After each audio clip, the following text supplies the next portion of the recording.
مسلم community کے دوستو، میں ہوں محمد مجاہد۔ آپ تمام دیکھنے اور سننے والوں کو السلام علیکم۔ امید ہے آپ خیریت سے ہوں گے۔ دوستو، آپ نے تاریخ اسلام کے عظیم فاتح سلطان صلاح الدین ایوبی کا نام تو ضرور سنا ہوگا۔ یہ وہی شخصیت ہے جس نے صلیبی جنگوں میں تمام یورپ کو شکست فاش دیتے ہوئے قبلہ اول بیت المقدس کو عیسائی غلبے سے نکال کر اسلام کا جھنڈا لہرایا تھا۔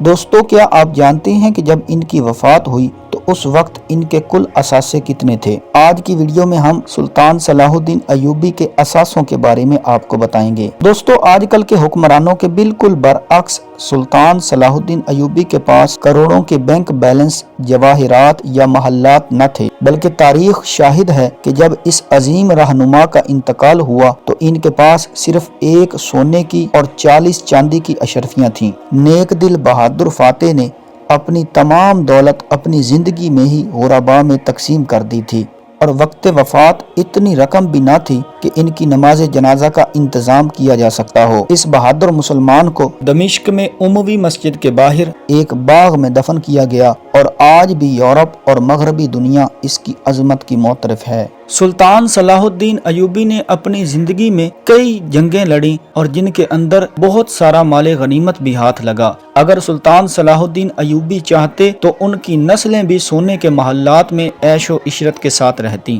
لیکن سلطان صلاح الدین ایوبی کو اللہ پاک نے دنیا کی محبت سے اس طرح دور رکھا تھا کہ سلطان صلاح الدین ایوبی جب مصر کے گورنر بن کے آئے تو ان کا شاندار استقبال کیا گیا۔ پھول کی پتیاں ان کے آگے بچھائی گئیں اور ریڈ کارپٹ ان کے لیے بچھایا گیا، اور طرح طرح کے کھانے ان کے لیے دعوت میں رکھے گئے۔ لیکن سلطان صلاح الدین ایوبی نے اسی وقت اپنے کردار سے ثابت کر دیا کہ وہ دنیا سے محبت نہیں کرتے، بلکہ ان کی زندگی کا مقصد اللہ پاک کی رضا ہے، اور وہ دنیا کا لالچ ہرگز نہیں رکھتے۔ اور یہی سب کچھ تاریخ عالم نے دیکھا کہ جب ان کی وصال ہوئی تو ان کی کوئی بڑی جائیداد نہ تھی۔